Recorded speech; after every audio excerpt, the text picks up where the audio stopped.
Good morning to all of you. This is your SST period, and we were doing chapter number 1 of history. What, where, how, and when.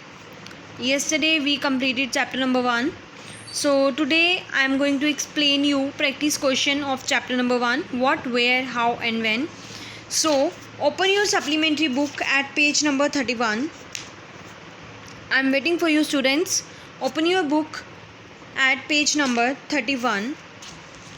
Okay, very good. Let's start.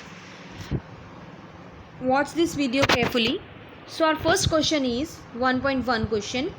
Arrange the terms yesterday, last year and long ago on the timeline given below.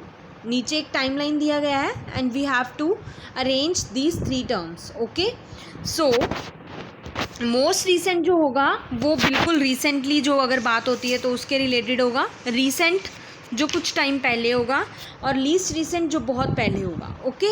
So according to these terms अगर देखा जाए तो yesterday जो होगा वो कल की बात है तो मोस्ट रिसेंट येस्टरडे में आ जाएगा. ठीक है. और रिसेंट जो होगा कुछ टाइम पहले लाइक लास्ट ईयर इसमें आ जाएगा. लीस्ट रिसेंट बहुत टाइम पहले तो उसमें लॉन्ग अगो आ जाएगा. तो this was your answer. Let's come to the next question. So next question is 2.1. Write any 3 advantages of studying history. In this question we have to write 3 advantages of studying history. इसमें आपने advantages लिखनी है. Points जो हैं वो differ कर सकते हैं. आप अपनी तरफ से भी कोई पॉइंट लिख सकते हो. It's not compulsory to write as it is. So 3 advantages are: first advantage is it helps in understanding where we come from, that is finding our origin. So जो फर्स्ट एडवांटेज रहेगी वो study करने की history को तो वो ये रहेगी कि हमें इससे ये अंडरस्टैंड होता है कि हम आए कहाँ से हैं, हमारा ओरिजिन क्या है, उसको फाइंड करने में हेल्प करती है. So second point is it helps in explaining how things have evolved. कैसे जो थिंग्स है वो चेंज हो रही हैं उसको एक्सप्लेन करती है history. And third is it help us learn from the experience of the people of the past and not repeat the same mistakes now. इससे जो है हम जब स्टडी करते हैं हिस्ट्री की तो हमें ये पता चलता है कि प्रीवियस जो पीपल थे उनका एक्सपीरियंस क्या रहा, उन्होंने क्या गलतियाँ की. तो उसको स्टडी करने के बाद हमें उनकी गलतियाँ का पता चलता है जिससे हम क्या करते हैं वो गलतियाँ जो होती हैं उनकी मिस्टेक्स जो होती हैं वो आज के टाइम में हम नहीं दोहराते हैं. ओके. सो ये एडवांटेजेस थी. So let's come to the next question, practice question. So next question is fill in the blanks. 2.2 question.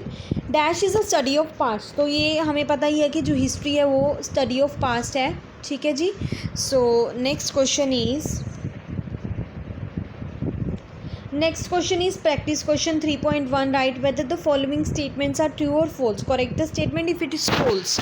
अगर ट्रू है तो उसको बस ट्रू लिख देना है, अगर फॉल्स है तो उसको हमने करेक्ट करके भी लिखना है.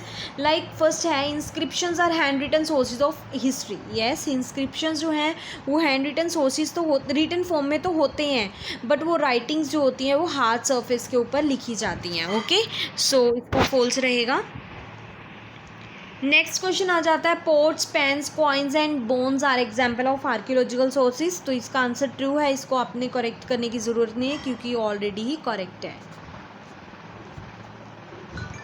And next question is write any 2 difference and 1 similarity between manuscripts and inscriptions. मैंने आपको ऑलरेडी बताया था कि मैन्यूस्क्रिप्ट और जो इंस्क्रिप्शंस होती हैं वो क्या होती हैं. अगर आपने प्रीवियस वीडियोस देखी हैं तो आपको नोन पता होगा इसके बारे में. तो जो हमारी मैन्यूस्क्रिप्ट्स होती हैं वो hand written sources of information तो होती है और जो मैन्यूस्क्रिप्ट्स होते हैं वो एक सॉफ्ट सरफेस के ऊपर लिखा जाता है लाइक पाम लीव्स और ब्रिक बाग के ऊपर. एंड जो इंस्क्रिप्शंस होते हैं वो हार्ड सरफेस के ऊपर लिखे हुए होते हैं लाइक मेटल एंड स्टोन. सो अगर इनकी सिमिलैरिटी देखी जाए कि इनमें क्या चीज़ सेम है तो ये रहेगी कि मैन्यूस्क्रिप्ट जो और इंस्क्रिप्शंस होते हैं that both are written sources of information उनमें होती है पास्ट के रिलेटेड. और अगर इनमें डिफरेंस देखें कि इनमें डिफरेंस क्या रहेगा तो मैन्यूस्क्रिप्ट्स जो होते हैं वो रिटन होते हैं सॉफ्ट सरफेस के ऊपर जैसे कि पाम लीव्स और पेपर हो गया. वेयर एज जो इंस्क्रिप्शंस होते हैं वो हार्ड सरफेस के ऊपर लिखे हुए होते हैं लाइक मेटल एंड स्टोन हो गया. तो इनका फर्स्ट डिफरेंस था. मैन्यूस्क्रिप्ट जो होते हैं उनको प्रिजर्व करके रखना, बचा के रखना डिफ़िकल्ट होता है, बट जो इंस्क्रिप्शंस होते हैं वो लॉन्ग पीरियड ऑफ टाइम के लिए हम उनको संभाल के रख सकते हैं, बचा के रख सकते हैं, क्योंकि ये हार्ड सरफेस के ऊपर लिखे जाते हैं। Okay, so let's come to the next question. Practice question number 3.3। इसमें क्वेश्चन जो है, which of these sources would survive longer, कौन सा जो सोर्स है वो लॉन्गर सर्वाइव करेगा, मैन्यूस्क्रिप्ट्स और इंस्क्रिप्शन। तो इसके लिए हमने वन रीज़न देना है। जो इंस्क्रिप्शन होंगे, inscriptions would survive longer than manuscripts. Inscription जो होंगे वो ज़्यादा टाइम के लिए सर्वाइव करेंगे मैन्यूस्क्रिप्ट से, as they are written on hard surface, क्योंकि वो हार्ड सरफेस के ऊपर लिखे हुए होते हैं। और जो मैन्यूस्क्रिप्ट्स होते हैं वो कई बार इंसेक्ट्स के द्वारा खा लिए जाते हैं, वो किसी न किसी तरीके से डिस्ट्रॉय हो जाते हैं, तो उसको हम लॉन्ग पीरियड ऑफ टाइम के लिए नहीं प्रिजर्व करके रख सकते। Okay, so next question is 3.4. Detectives are people who study evidence or proof to find out the truth. Detectives कौन होते हैं? जो डूंघाई में जाके किसी चीज़ को स्टडी करते हैं, है ना। कोई प्रूफ मिलता है तो उसको स्टडी करते हैं, कोई प्रूफ, कोई एविडेंस होता है, उनसे जो है ट्रुथ के बारे में जानते हैं। Do you think historians and archaeologist were like detectives की, जो हिस्टोरियंस होते हैं और आर्कियोलॉजिस्ट होते हैं, कि वो वर्क करते हैं एज अ डिटेक्टिव? तो हमने इसका रीज़न देना है, आर्कियोलॉजिस्ट एंड हिस्टोरियंस जो होते हैं वर्क लाइक डिटेक्टिव्स। यस, वो डिटेक्टिव्स की तरह वर्क करते हैं। क्यों? क्योंकि वो सभी रिसोर्सेज जो हैं पास्ट के और एज अ क्लू लेते हैं और उनको रीथिंक करते हैं और स्टडी करते हैं पास्ट की बिट बाय बिट, थोड़ी थोड़ी करके। Okay, so this was a question number 3.4। Let's come to the question number 4.1। अगर आपने देखा हो, जो कि हिंट दी हुई थी हमें, ये हमें जो है NCERT बुक पे भी दी गई थी, और 34 पेज नंबर जो हमारी सप्लीमेंट्री बुक है उसमें भी दिया गया है। तो ये जो हमें कुछ सिंबल्स दिए गए हैं, इसको हमने अपनी लैंग्वेज में कन्वर्ट करना है। जो हमारा ये सिंबल है, this is used for C. Okay, अब जो प्लस है this is use for O, and जो ये स्टार है this is use for I, and जो ये है symbol this is use for N, and this is use for S. तो इसका क्या बना? पॉइंट्स। तो ये आपको जो सिंबल्स हैं वो थोड़े बहुत लर्न करने पड़ेंगे, आपको क्वेश्चन आ सकता है इसके related. So our next question is practice question 4.1। Circle the correct answer. What was the name of river Indus in Sanskrit? Sanskrit में जो रिवर इंदु थी उसको सिंधु कहा जाता था। Okay, so next question is the name of our country India. जो हमारा India name है कंट्री का, वो कहाँ से आया है? वर्ड इंदुस से आया। ओके, सो आपको ये चीज़ क्लियर होगी। Our next question is where does the name Bharat come from? Bharat जो वर्ड है वो ऋग्वेद से आया है। ये आपने अपनी बुक में कर लेने हैं। जो बेटा बुक में कर सकते हो ना क्वेश्चंस, जो छोटे क्वेश्चंस होते हैं वो आप बुक में ही कर लिया करो। नेक्स्ट क्वेश्चन है, given below are some important events of your life. कुछ इंपॉर्टेंट इवेंट्स जो हैं हमारी लाइफ के वो यहाँ पर लिखे गए हैं। हमने उनका ईयर लिखना है कि कब ये हुआ, और ये इवेंट्स जो हैं हमने टाइमलाइन में मेंशन करने हैं। The year in which you were born, the year in which you first went to school, the year in which you passed 5, the year in which you got the first bicycle, और your favourite toy.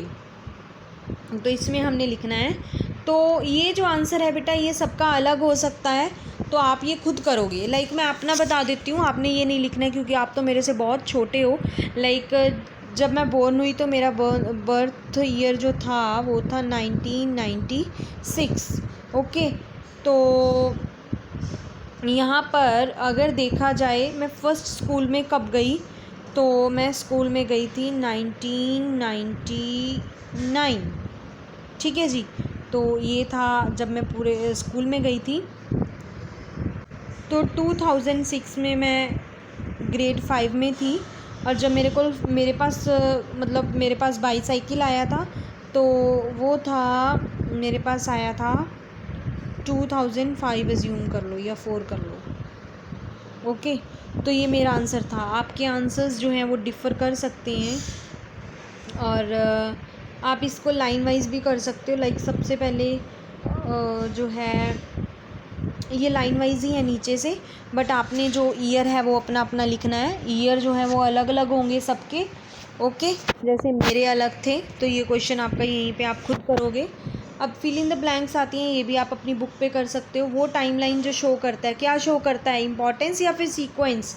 Importance sequence show करता है वो events की, कि कौन सा event कब हुआ, लाइक हम ऊपर क्वेश्चन में करके आए हैं। सो